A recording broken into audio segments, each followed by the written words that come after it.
Kami sangat bangga dengan setiap anggota jemaat di ICC Rosemead ini karena mereka memiliki hati yang mengasihi Tuhan dan roh yang menyala-nyala untuk melayani Tuhan.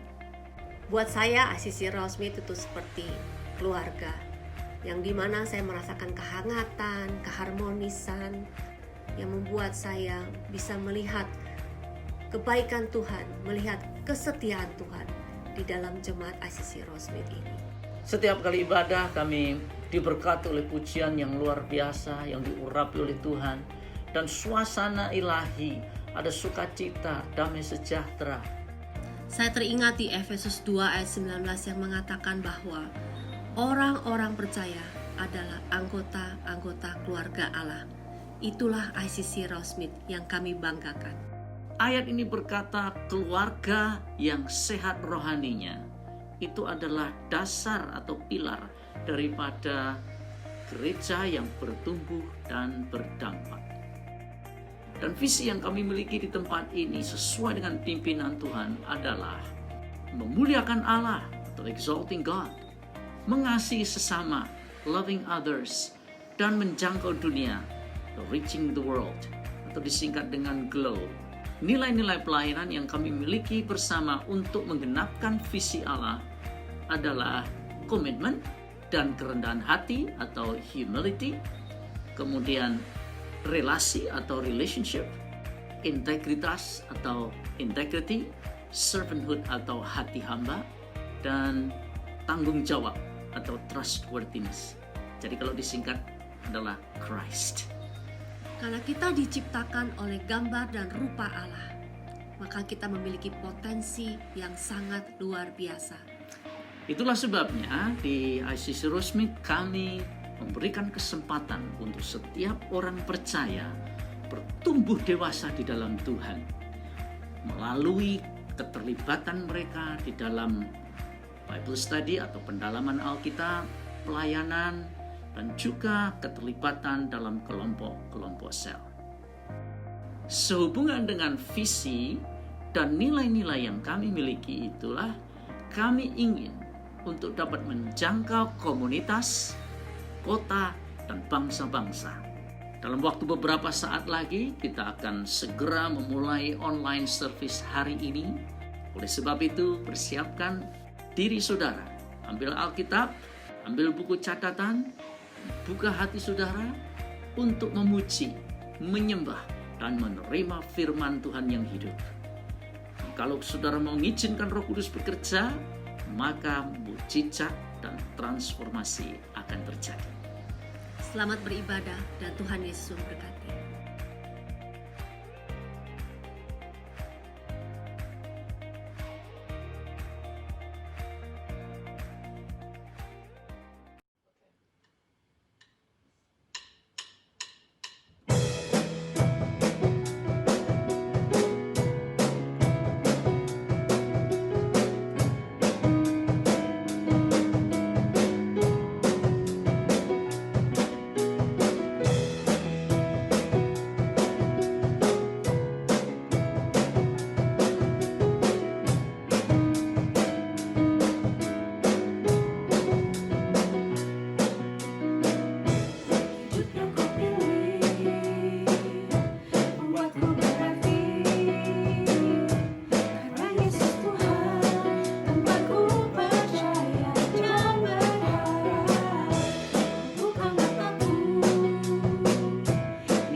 kuasa yang tak terbatas.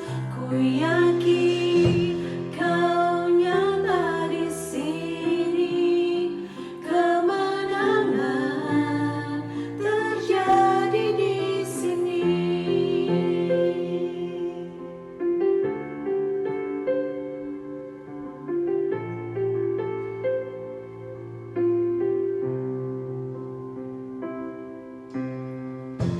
Ku menyembah dalam kudus hadirat-Mu,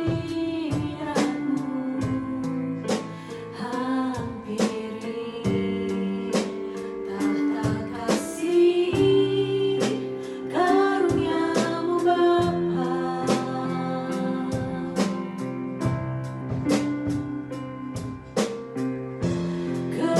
Kekuatanku hanya dalam hadirat-Mu, Yesusku, hanya Kaulah segalanya.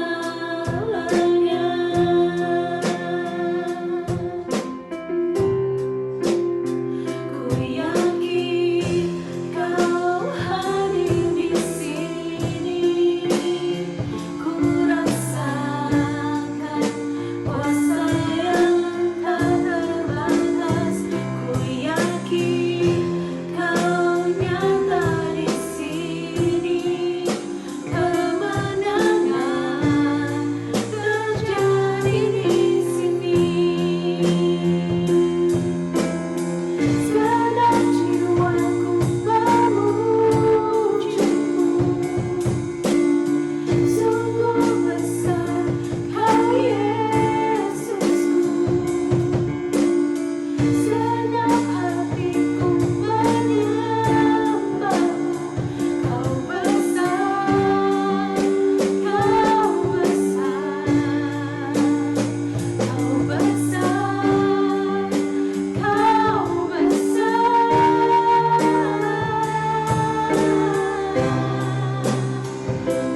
yakin Kau hadir di sini, ku rasakan kuasa yang tak terbatas. Ku yakin Kau nyata di sini, kemenangan terjadi di sini. Ku yakin Kau hadir di sini, ku rasakan kuasa yang tak terbatas. Ku yakin Kau nyata di sini, kemenangan terjadi di sini. Kesembuhan terjadi di sini, kelepasan terjadi di sini.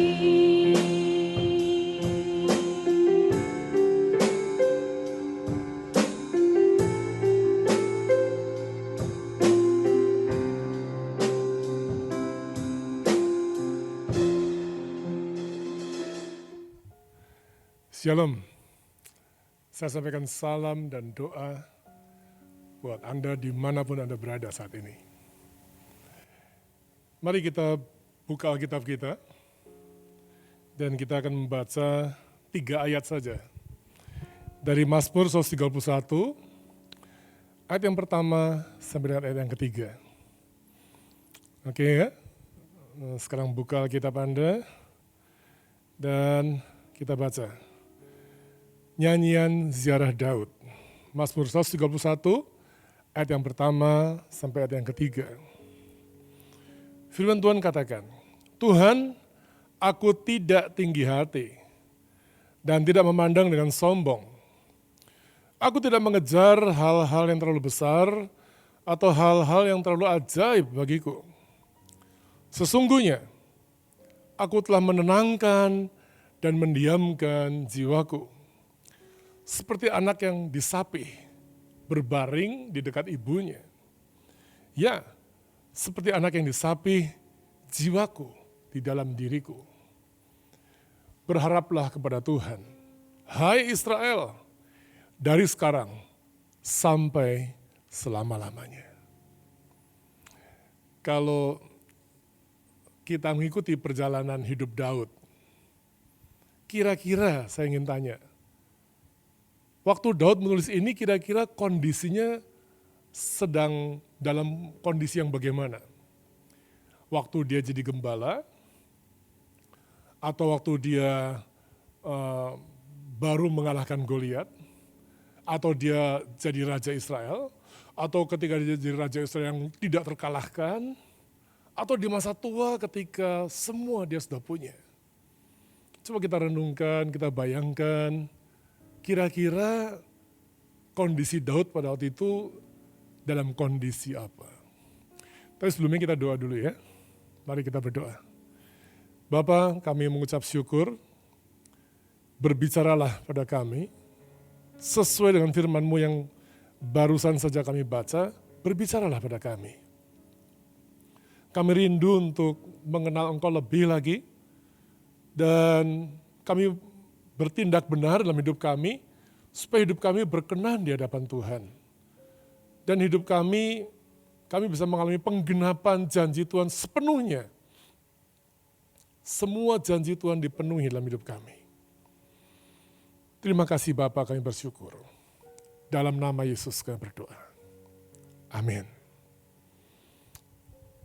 Saudara, beberapa waktu yang lalu, ya kira-kira, ya mungkin sekitar setahun yang lalu dah. Waktu itu saya lagi punya masalah, serius banget masalahnya. Dan saya nggak mau curhat ke siapa, karena kondisinya waktu itu tidak memungkinkan saya untuk bisa cerita sama semua orang. Dan kebetulan yang ada dekat saya itu seorang anak muda, yang usianya separuh usia saya, masih usia baru 30 tahunan. Namanya Martin. Dan karena dia ada di dekat saya cerita sama dia. Dan memang saya dekat dengan dia. Saya cerita panjang lebar masalah yang sedang saya hadapi. Semua pergumulan, tekanan, depresi, stres yang saya sedang hadapi.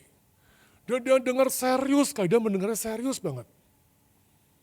Jadi terus saya cerita sampai selesai. Ketika selesai saya tanya, jadi gimana tuh Tin? Menurut kamu gimana? Om harus bikin apa? Coba Tin kasih masukan. Menurut kamu Om harus ngapain? Dan Martin dengan senyum gitu ya, mukanya itu memang mukanya muka yang menyegarkan. Jadi kalau Anda lihat mukanya pasti senang gitu, karena mukanya penuh dengan senyuman. Dan dengan senyum dia bilang, dia cuma ngomong 2 kata aja, tapi sampai hari ini saya nggak bisa lupa. Dia senyum dan dia bilang gini, Om, lemesin aja Om. Saya kaget, lemesin aja, maksudnya apa tuh Tin? Jelasin dong Martin, apa sih lemesin aja artinya apa? Terus dia ketawa lagi, hahaha. Iya Om, anak-anak muda tuh hari ini kalau ngomong ada satu istilah namanya lemesin aja Om. Artinya ya udah terima aja, jangan ngotot Om. Jangan mengeraskan hati kita atau mengeraskan keakuan Om sama kayaknya Om gak terima gitu. Udah ikutin aja. Apa yang Tuhan mau ikutin aja, lemesin aja Om, lemesin. Saya gak langsung menerima nasihat Martin yang bilang lemesin aja. Saya pikir dalam hati saya enak aja, yang ngalamin saya bukan kamu. Tapi waktu pulang saya pikir lagi, adakah alternatif lain yang lebih baik daripada lemesin aja? Rasanya nggak ada. Dan saya telepon dia lagi kembali. Tin, coba sekali lagi jelasin lemesin aja dalam kondisi Om harus gimana? Dan dia bilang dengan tenang, Om, udah terima aja Om. Percaya Tuhan nggak akan hancurkan hidup Om, nggak. Tuhan nggak akan bunuh Om, nggak mungkin Om. Udah ikuti aja apa yang Tuhan mau Om. Saya nggak bisa lupa nasihat itu. Umurnya masih separuh umur saya, masih 30-an. 30 lah. tapi nasihatnya saya terima dengan penuh sukacita. Dan saya belajar satu kondisi namanya lemesin aja. Jadi kalau misalkan saya ingin tanya, pertanyaan tadi kira-kira kondisi Daud pada waktu itu lagi ngapain, kondisinya gimana?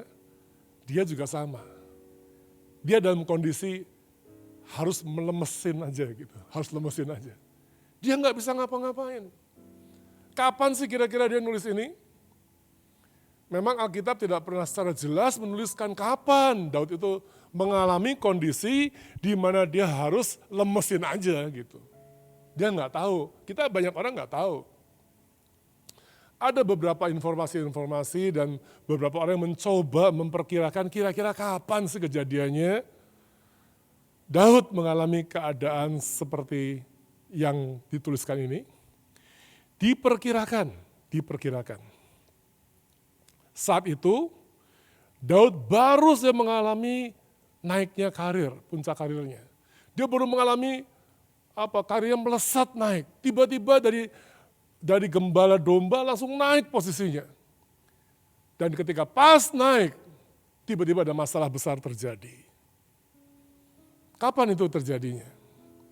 Masih ingat ketika dikatakan Daud baru pulang mengalahkan orang-orang Filistin dan dikatakan disambut oleh para penari-penari, perempuan-perempuan, orang-orang Israel dari segala kota Israel keluar menyambut Saul dan Daud.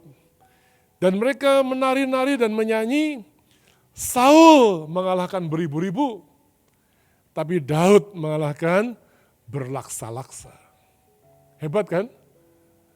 Anda di depan orang banyak dipuji, pemimpin Anda cuma ngalahin 1.000, Anda bisa 10.000, 10 kalinya daripada pemimpin kamu. Hebat kan? Masih muda lagi. Ini cocok nih ayat ini untuk anak-anak muda nih. Generasi yang tua yang 1.000, generasi muda 10.000, hebat dong, 10 kali lipat. Gimana nggak Daud rasanya happy banget, seneng banget. Wah dia yakin nggak bisa tidur.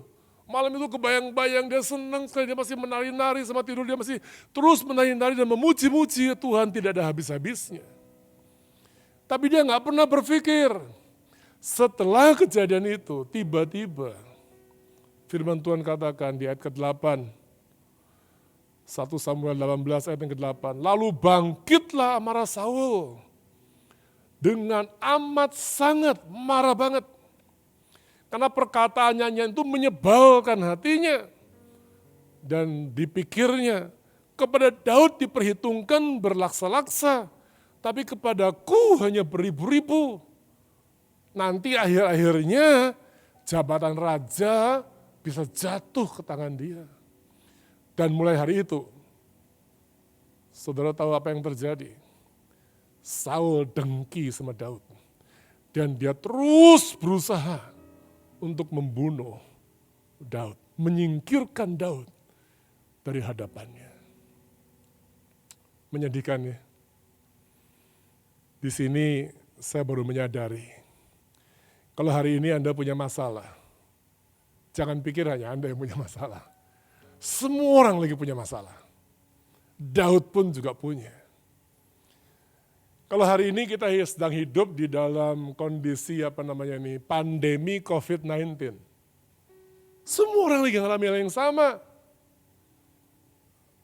Yang di LA, yang di San Francisco, di Florida, di Anaheim, di mana lagi? Di Seattle. Di mana aja?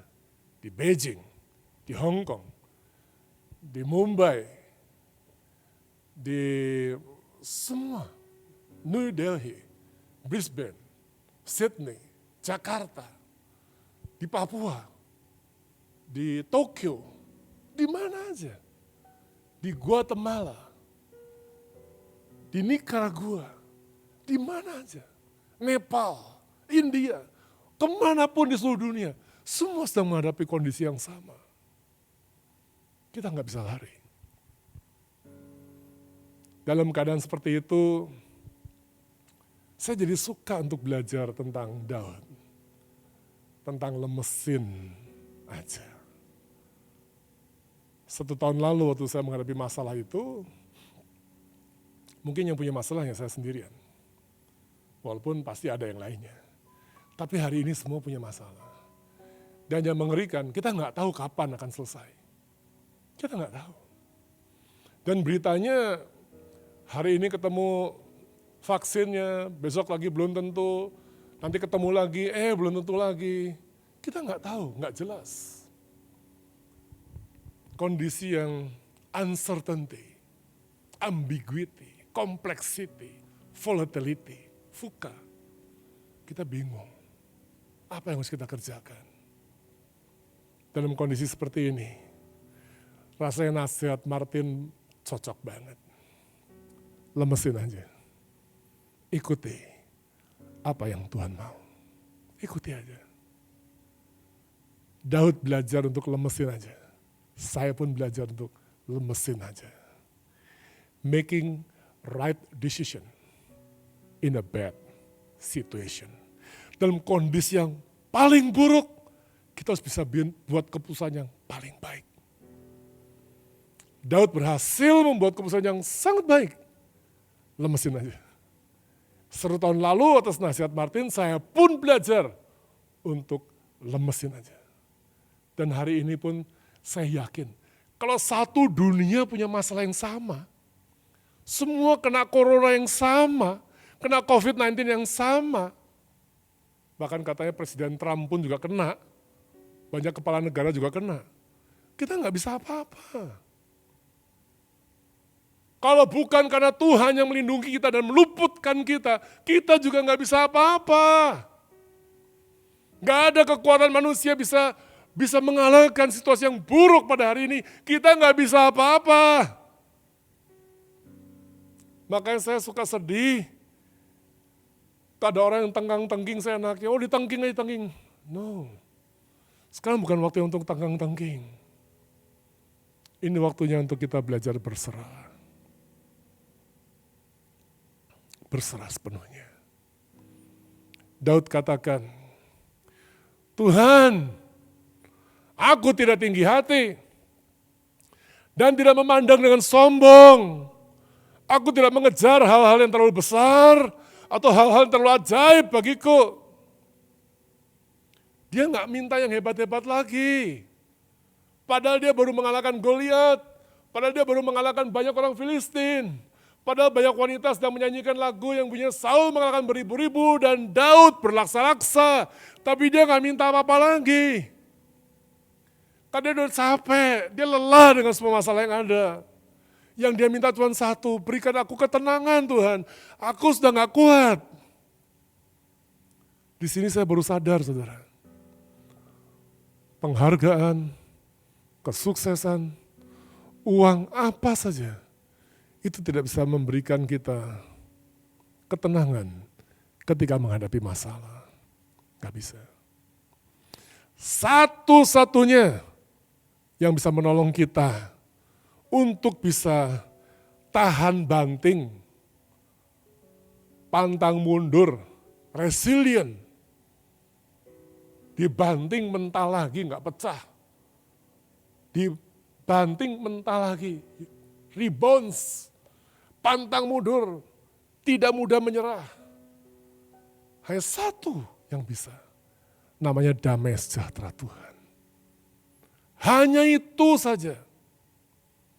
Makanya Daud katakan, hanya dekat Allah saja aku tenang. Bukan dekat tentaranya, bukan dekat dengan hartanya. Hanya dekat Allah saja aku tenang. Saya selama 1-2 tahun terakhir ini sebelum COVID-19, saya belajar apa artinya tinggal tenang dan percaya. Saya ngalami banyak masalah. Saudara nggak pernah ketemu saya terakhir-terakhir ini. Jadi 2 tahun terakhir ini, wow, banyak masalah. Fisik, sakit, keuangan, pekerjaan, macam-macam semuanya. Dan dalam semua masalah yang ada, apa saja seperti tidak bisa menolong. Cuma satu yang bisa menolong. Tuhan, damai sejahtera Allah.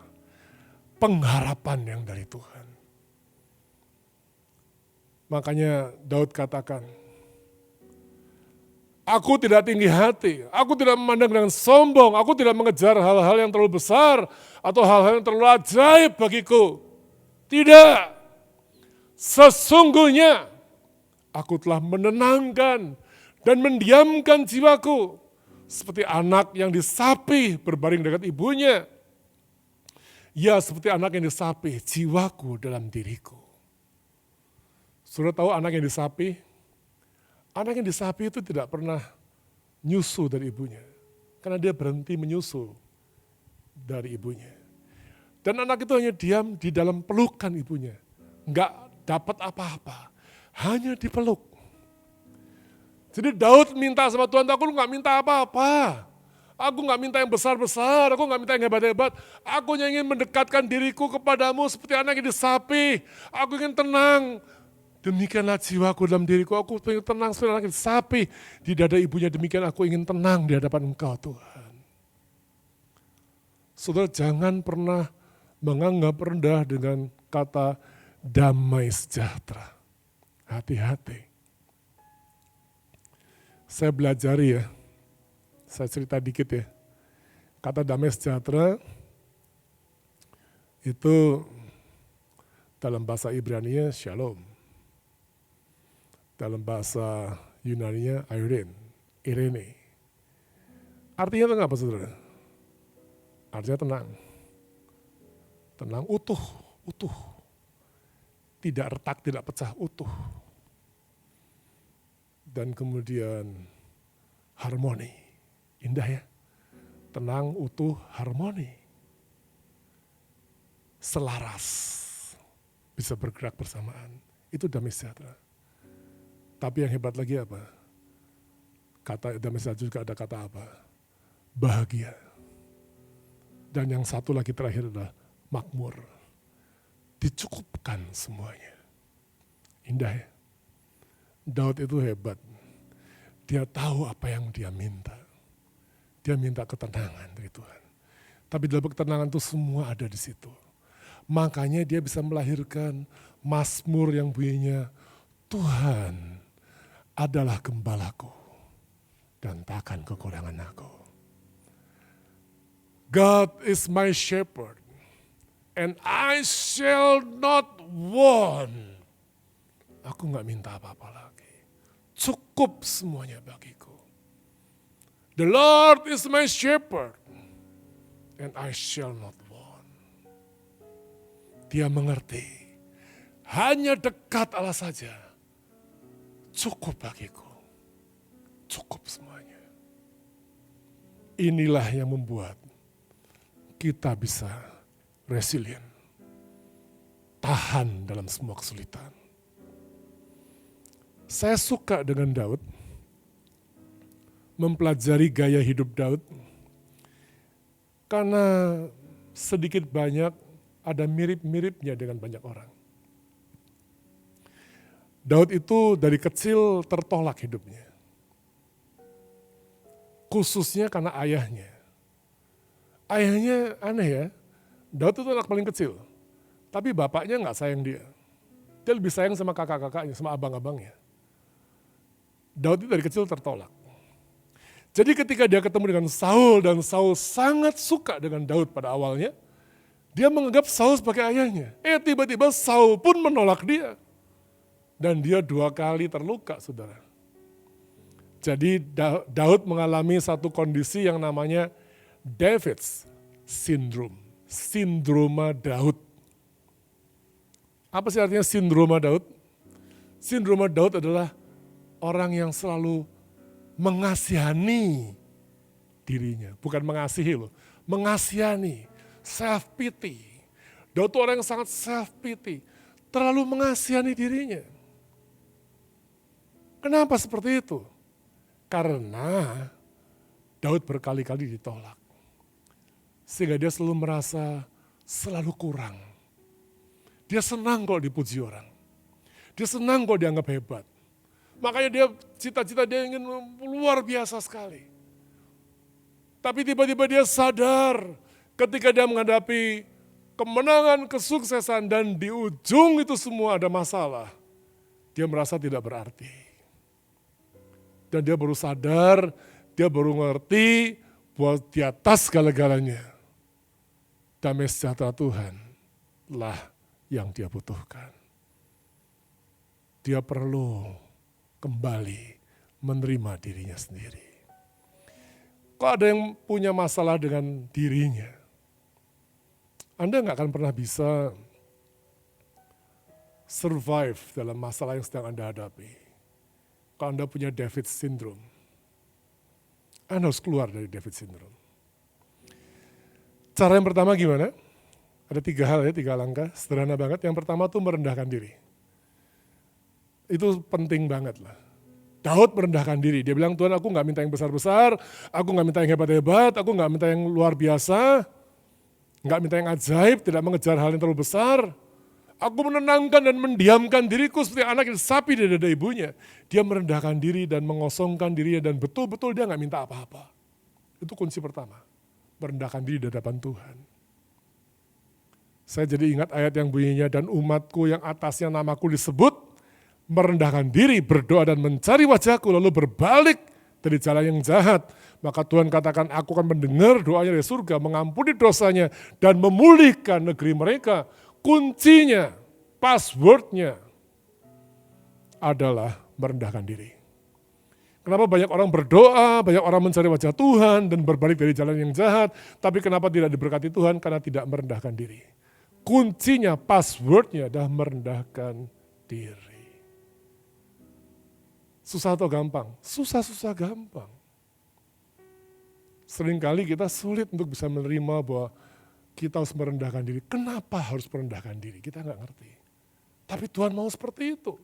Daud belajar. Kenapa Anda tidak? Kenapa saya tidak? Saya juga harus belajar merendahkan diri.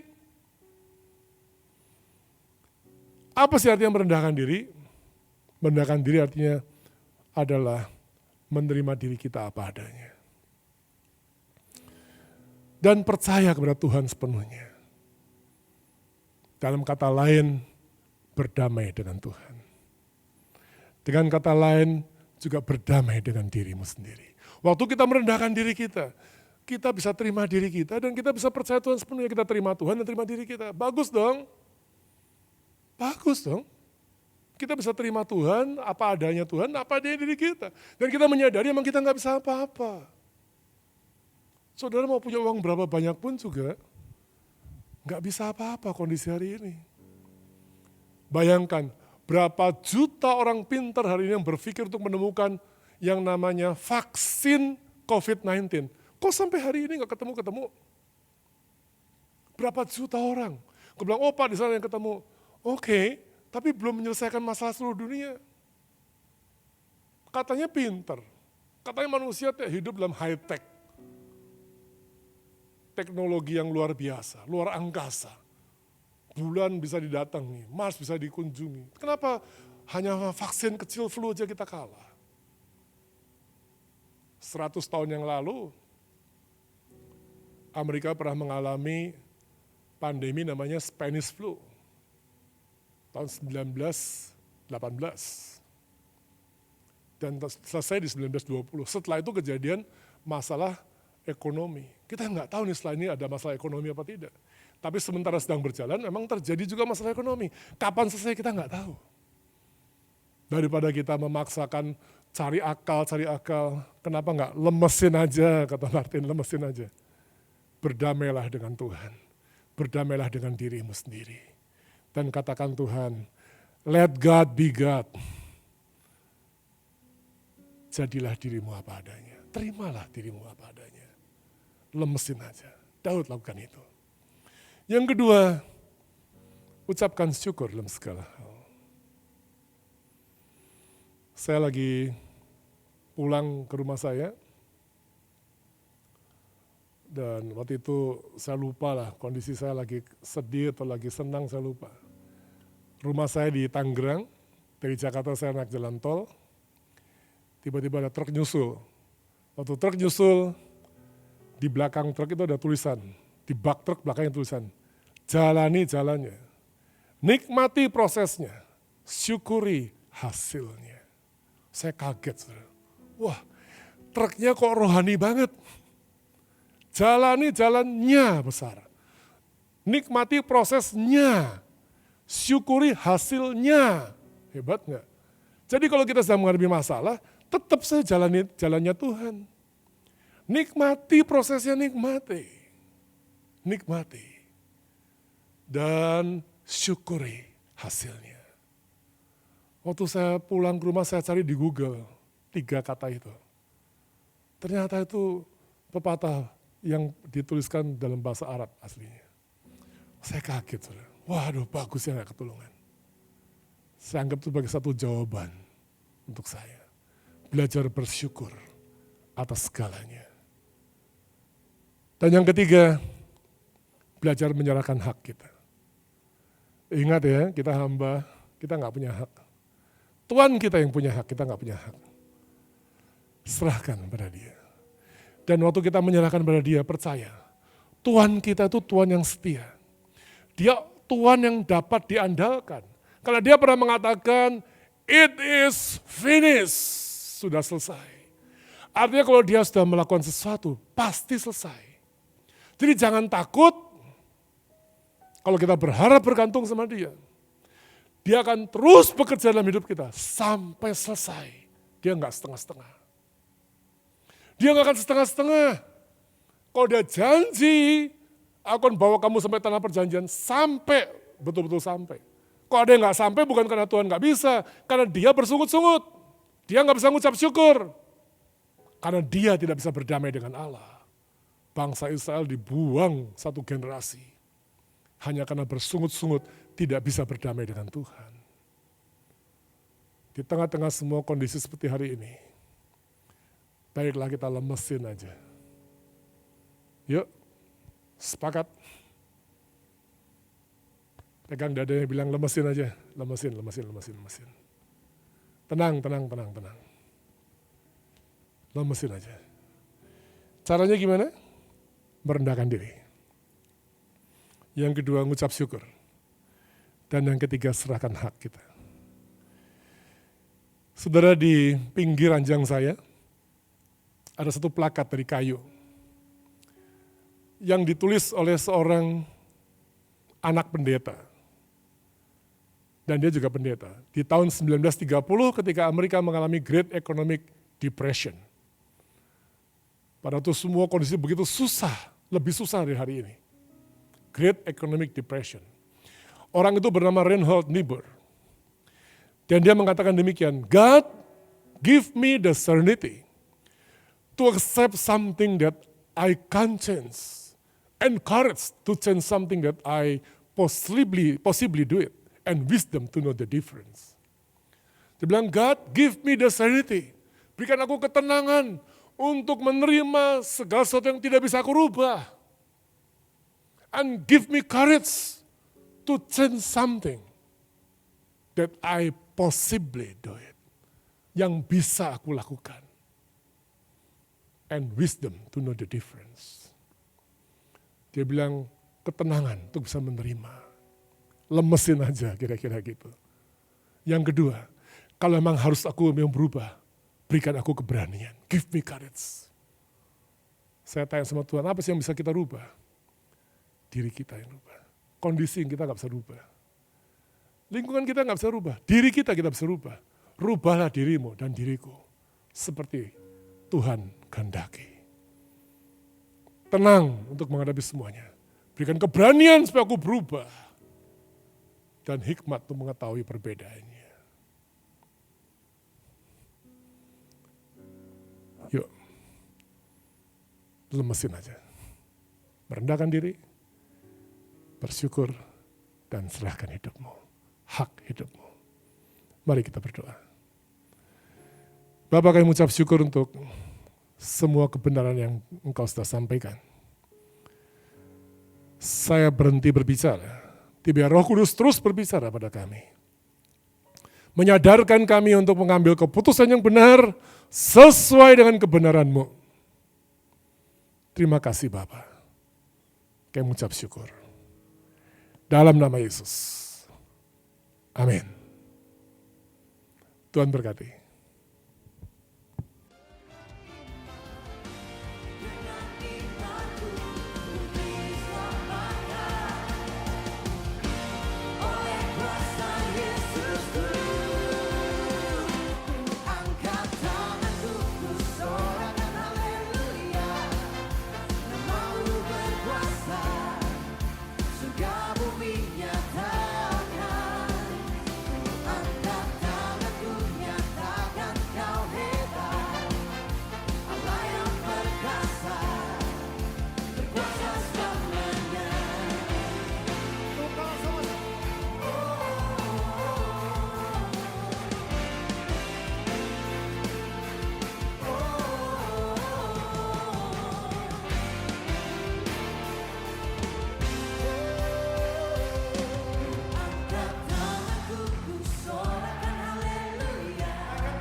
Puji nama Tuhan, saya percaya bahwa kita diberkati oleh firman Tuhan pada pagi hari ini yang dibawakan oleh Bapak Andreas Nawawi, seorang hamba Tuhan yang saya sudah kenal lama dan memiliki hati yang begitu mengasihi Tuhan dan sungguh-sungguh menyerahkan hidupnya untuk kemuliaan nama Tuhan.